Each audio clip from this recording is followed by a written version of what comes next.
Semangat pagi Pak Yusuf dan penonton sekalian, perkenalkan saya Jana Helimawan. Pada kesempatan kali ini akan mempresentasikan proposal penelitian tugas akhir saya yang berjudul Optimasi Produksi PUVA, Polyunsaturated Fatty Acid dari mikroalga Ethylene texensis dengan variasi kepadatan inokulum awal dan sistem kultivasi batch menggunakan substrat nira kelapa sawit. Berikut adalah daftar isi atau outline dari presentasi yang saya bawakan. Nah, penelitian ini dilatar belakangi dengan tingginya nilai pasar produk nutraceutical global yaitu sebesar 454,55 miliar USD pada tahun 2011 yang didukung dengan kenaikan nilai GCAR sebesar 9%. Salah satu senyawa termasuk ke dalam produk nutraceutical adalah PUVA atau polyunsaturated fatty acid dapat dihasilkan oleh berbagai mikroorganisme. Salah satunya adalah mikroalga Ethylene texensis. Mikroalga ini dapat memproduksi lipid hingga 42% dry cell weight dengan laju pertumbuhan spesifik hingga 0,17 per hari dan produktivitas 0,21 gram per hari sehingga ethylene texensis dapat menjadi biomasa penghasil PUVA yang efektif. Oleh karena itu dibutuhkan sumber karbon yang baik untuk kultivasi ethylene texensis. Gula merah atau nira kelapa sawit yang dihasilkan dari limbah batang kelapa sawit memiliki kandungan gula hingga 111 gram per liter sehingga inovasi penggunaan gula merah limbah batang kelapa sawit dapat menjadi alternatif sumber karbon yang baik dan murah untuk kultivasi ethylene texensis. Selain substrat pertumbuhan mikroalga dipengaruhi oleh salinitas, sel rasio, kepadatan inokulum, pH, temperatur, dan lain-lain, sehingga akan dilakukan penentuan kepadatan inokulum mikroalga yang optimal berdasarkan nilai dry cell weight, konsentrasi lipid, dan PUVA mikroalga. Kultivasi akan dioptimasi dengan kondisi hasil variasi paling optimum pada reaktor batch 1 liter. Oleh karena itu, tujuan dari percobaan ini adalah menentukan kepadatan inokulum mikroalga Ethylene texensis yang optimal untuk memproduksi PUVA berdasarkan berat kering, konsentrasi lipid, dan PUVA yang terkandung pada mikroalga. Dan yang kedua, menentukan berat kering, konsentrasi lipid, dan PUVA, dan parameter pertumbuhan Ethylene texensis menggunakan reaktor batch dengan kondisi kultivasi optimum. Hipotesis berdasarkan tujuan tersebut adalah, yang pertama, kepadatan inokulum awal mikroalga Ethylene texensis yang optimal adalah sekitar 310.000 sel per mili. Kemudian yang kedua, konsentrasi lipid dari optimasi kultivasi Ethylene texensis menggunakan sistem batch mencapai 42% dry cell weight dengan parameter pertumbuhan mu 0,17 per hari dan produktivitas 0,21 gram per hari. Variasi dari percobaan ini adalah kepadatan inokulum mikroalga, Ethylene texensis dengan variabel kontrolnya adalah jenis mikroalga, suhu, temperatur, pH, salinitas, rasio CN, dan jenis substrat. Data yang didapatkan adalah kandungan mikroalga berupa kadar lipid, kadar PUVA, dan dry cell weight, dan parameter pertumbuhan mikroalga. Berikut adalah beberapa tinjauan pustaka pada penelitian ini. Yang pertama adalah Ethylene texensis merupakan mikroalga uniseluler air tawar memiliki kemampuan fiksasi karbon dioksida yang tinggi dengan kondisi kultivasi tertentu dapat menghasilkan lipid hingga 42% dry cell weight dan memiliki produktivitas 0,21 gram per hari dan laju pertumbuhan spesifik 0,17 per hari. Selanjutnya, reaktor batch merupakan tabung silindris yang digunakan sebagai tempat kultivasi, memiliki ciri khas tidak ada inlet yang masuk ke atau outlet yang keluar dari reaktor, memiliki pengaduk, dan dapat diatur suhu, tekanan, dan konsentrasi komponen yang ada di dalam reaktor tersebut. Selanjutnya adalah kondisi kultivasi mikroalga.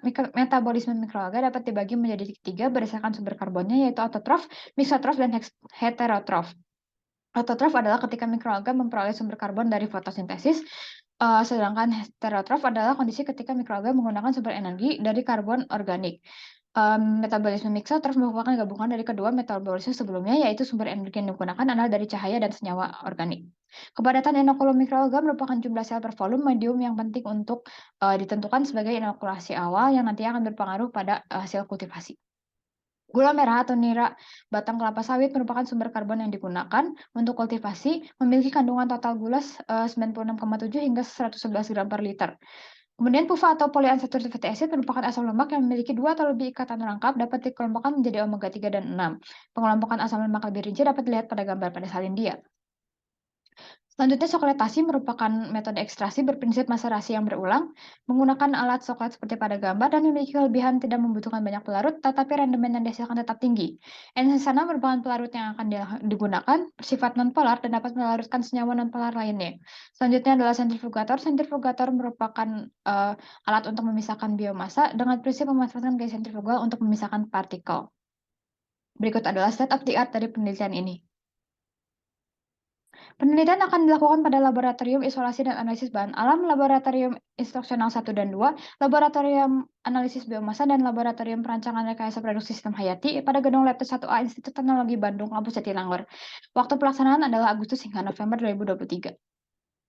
Berikut merupakan bahan yang akan digunakan pada penelitian. Tabel 3.1 merupakan komposisi dari bold basal medium.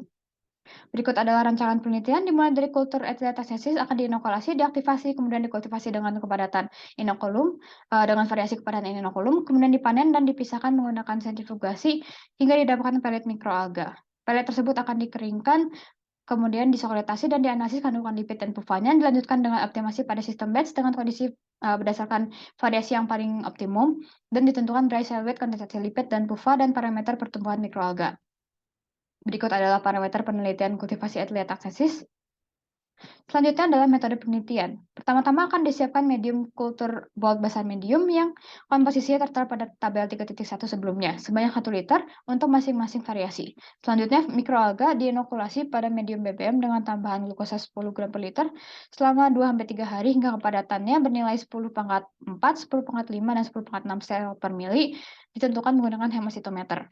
Setelah diinokulasi, mikroalga akan diaktifasi selama 1 hari sebanyak 0,1 volume inokulum pada medium BBM dengan gula merah kelapa sawit 10 gram per liter. Selanjutnya, mikroalga yang telah diaktifasi akan dikultivasi pada botol kaca 1 liter, volume kerja 750 ml berisi BBM ditambahkan gula merah kelapa sawit 10 gram per liter dan inokulum sebanyak 10% volume per volume. Kondisi kultivasi adalah 25 derajat Celcius, pH 7, agitasi 300 rpm, dan secara heterotropik atau tanpa cahaya. Kultivasi dilakukan selama 5 hari. Dilanjutkan dengan pemanenan kultur Ethylene sebanyak 10 mili dimasukkan ke dalam tabung Falcon, kemudian disentrifugasi selama 8 menit dengan kecepatan 10.000 G-force. Pelet kemudian dikeringkan dengan oven 60 derajat Celcius hingga berat konstan. Kemudian pada tahap ekstraksi pufa, sampel biomasa kering sebanyak 1 gram diekstraksi dengan coklat 3 jam menggunakan pelarut 100 ml heksana. Dilanjutkan dengan penguapan pelarut dengan rotary vacuum evaporator 60 derajat Celcius dan hasilnya disimpan pada desikator. Pada tahap analisis pufa, analisis lipid dan pufa akan dilakukan menggunakan metode GCMS pada pihak ketiga yaitu PT Saraswati Indogenetek. Terakhir, pada tahap optimasi menggunakan sistem batch, kultivasi mikroalga dilakukan dengan metode yang sama pada reaktor 1 liter, tapi dengan kondisi kepadatan inokulum awal, salinitas, dan cairan rasio yang paling optimal yang ditentukan sebelumnya. Berikut merupakan RAB untuk belanja bahan habis yang akan digunakan pada praktikum ini dengan total Rp533.658, sedangkan berikut adalah RAB untuk belanja jasa dengan total Rp6.600.000. Berikut adalah daftar pustaka yang digunakan. Sekian presentasi dari saya, terima kasih atas perhatiannya.